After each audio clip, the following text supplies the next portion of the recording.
Hello students. Last day we have understood about the mechanism of muscle contraction. Now in this video we will see the mechanism of muscle relaxation. How the muscle relaxation will occur. Okay, so we will write here the topic mechanism of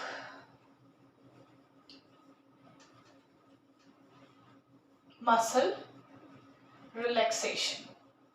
Okay. So in this mechanism of muscle relaxation, what happens?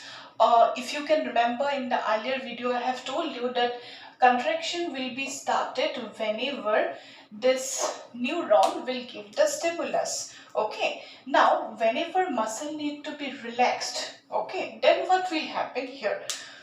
Already whenever muscle contraction is going on, then what happened with the receptors present in the sarcolemma is binding with already the neurotransmitter acetylcholine. So acetylcholine is already binded with the receptors. Okay, some of them is already present in the synapse region, right? Now, whenever muscle relaxation has to occur, brain gives the stimulus, and via the neuron, what will happen? It gives the stimulus to the motor end plate. Now, what will happen to this end of the neuron? It will no more release the neurotransmitter acetylcholine. So, acetylcholine, further release of acetylcholine will be stopped. So, in this step, what will happen? Further in this muscle relaxation state, what will happen? Further release of acetylcholine will be stopped. So this will be the first step. Next thing, the neurotransmitter which is already binding with the receptors. How this will come, isn't that? So here there will be one enzyme actually. So this enzyme will be called as acetylcholine esterase. Acetylcholinease, you can say acetylcholinease. AAC. So AAC is actually one enzyme. So acetylcholinease enzyme will break down. It will be an enzyme which will break down this acetylcholine which is already binded with the receptors. So it will break all of the acetylcholine from the receptors. So that's why this sarcolemma will be once again come to the state of polarization. So sarcolemma, that means in this state what will happen? Acetylcholinease will destroy the acetylcholine which is attached with receptors, right? Now in the third step, what is the third step now? What is happening in this case? That when this is suppose the sarcoplasmic reticulum, when this happens, that the sarcolemma, okay, sarcolemma is once again coming to the state of polarization. Okay, so this will be polarized. So what will happen? Sarcoplasmic reticulum will no more release calcium ion. Okay, so to bring this calcium ion once again to the sarcoplasmic reticulum, there is one enzyme, and this name of the enzyme is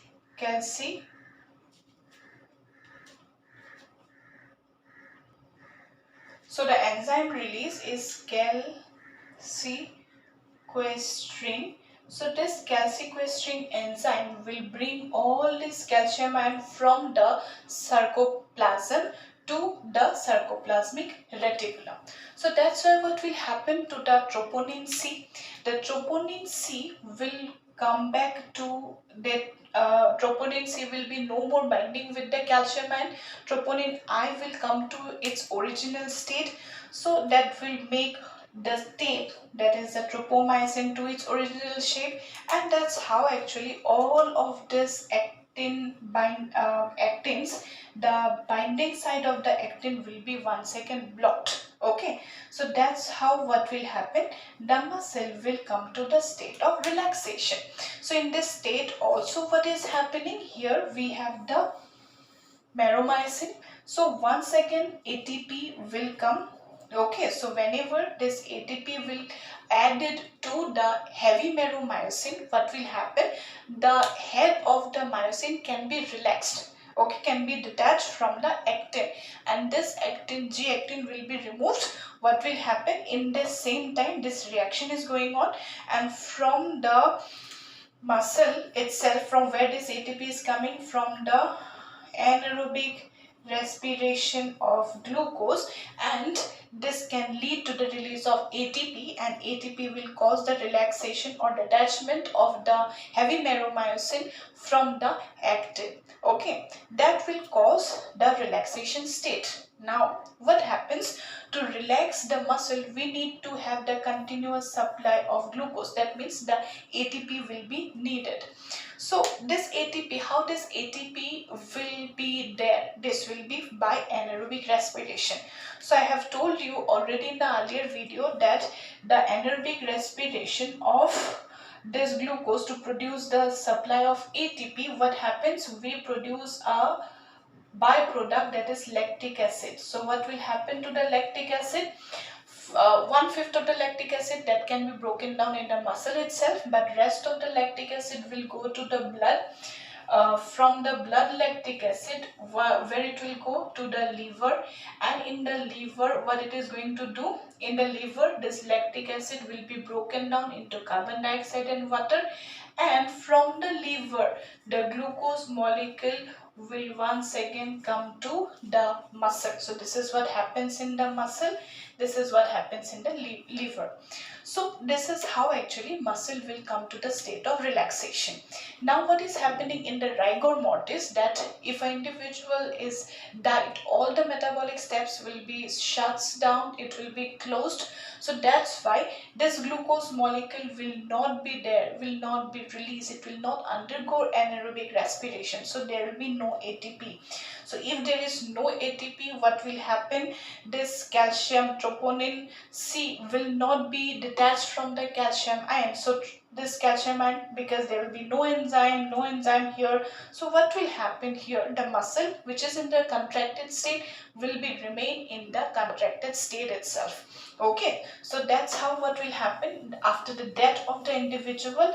It is not possible that the individual is stiff, becomes stiff, it becomes very tight, the muscle, whatever the posture the dead body is, the individual is died, it will be remain in that posture.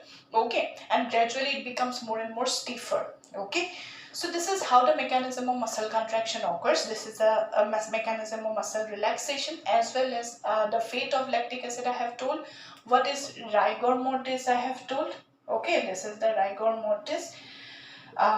One thing you need to know, that who developed the Cori cycle. Cori cycle was shown by the scientist Cori, and mechanism of muscle contraction was first shown by two scientists. They were this whole theory is called as the sliding filament theory. So this sliding filament theory was discovered by the scientists.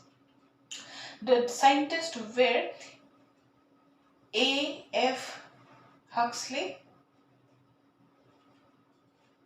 okay, and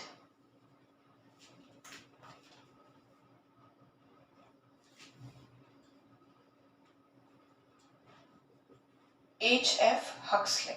Okay, so the sliding filament theory, the theory discovered whatever we have discussed in this earlier video as well as this video, mechanism of muscle contraction and relaxation. It was based on a theory. That theory was given by the two scientists A.F. Huxley and H.F. Huxley. So this is how the whole theory was explained, and it was the accepted one also we have to discuss. You just remember once again, just see the video, try to write, you will understand. That's all about the mechanism of muscle contraction. We have seen the related topics also like Rigor, mortis and Cori cycle. So I hope you understand muscle fatigueness, why this is happening, I have told. So this is all about the video. In the next video, we will see the skeletal muscle, our bones, the number of bones, how this bone formation takes place. All of these things will be seen in the next video. So up to date, up to this, I hope you understand. Thank you.